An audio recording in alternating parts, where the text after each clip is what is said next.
बीच में इसने 5 जनवरी को 3 करोड़ चंदा बीजेपी को दिया, 12 जनवरी को 3 करोड़ चंदा बीजेपी को दिया, 2 जुलाई को 1.5 करोड़ रुपए चंदा बीजेपी को दिया, 12 जुलाई को 1.5 करोड़ रुपए चंदा बीजेपी को दिया।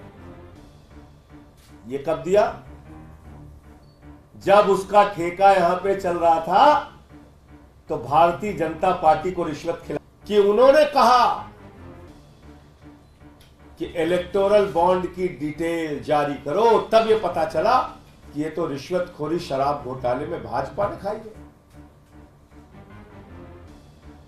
ये तो आभार व्यक्त करना चाहूंगा, धन्यवाद देना चाहूंगा देश की ओर से माननीय मुख्य न्यायाधीश जी का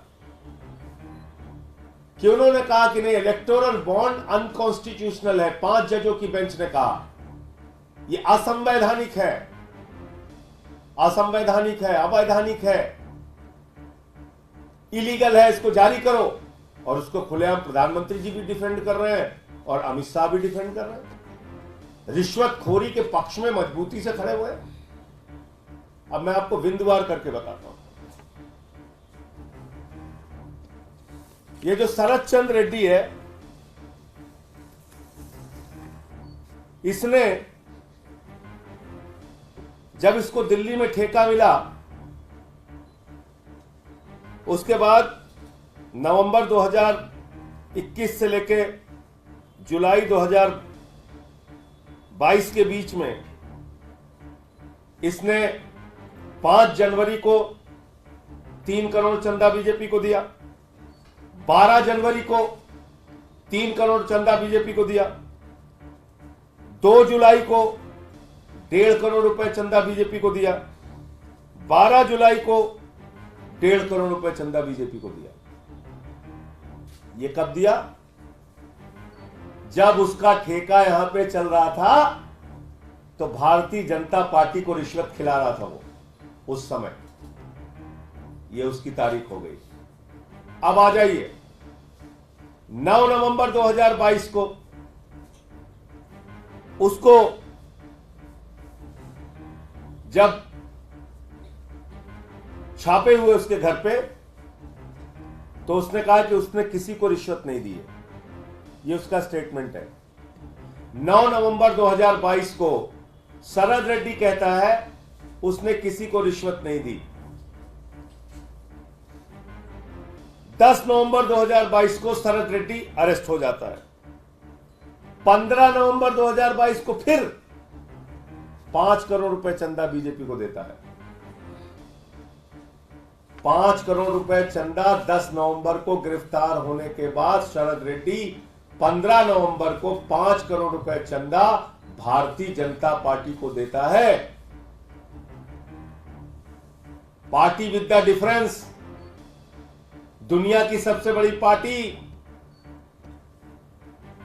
कमल छाप दारू घोटाला करके पैसा लेकर रिश्वत खाकर दूसरों पर आरोप लगाने वाली पार्टी 5 करोड़ रुपए की पहली किस्त पाती है। कब?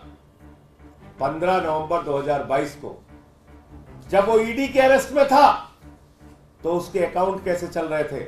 जब वो ईडी के अरेस्ट में था तो अपने बैंक खाते से वो कैसे वो पैसा बीजेपी को ट्रांसफर कर रहा था। 6 जनवरी 2023 को उसकी एक चार्जशीट आती है जिसमें ईडी कहती है कि शराब घोटाले का किंग पिन है शरद चंद्र रेड्डी। ध्यान से सुनिएगा। 6 जनवरी 2023 को 6 जनवरी 2023 को यानी कि उसकी गिरफ्तारी के बाद 10 नवंबर 2022 को गिरफ्तारी होती है। 6 नवंबर 2023 को उसकी चार्जशीट आती है जिसमें ईडी कहती है ये शराब घोटाले का किंग पिन है, मुख्य घोटालेबाज है और सबसे बड़ा लाभ उठाने वाला व्यक्ति है। 20 जनवरी 2023 को जब इसका इसकी बेल एप्लीकेशन लगती है। तो ये क्या कहता है अपनी बेल एप्लीकेशन में? During the hearing of his bail application in Rouse Avenue court, Sharad Chandra Reddy accuses ED of putting undue pressure and using force on him and his employees to sign pre-dictated statements. 20 जनवरी 2023 को शरद रेड्डी कहता है कि उसके ऊपर और उसके कर्मचारियों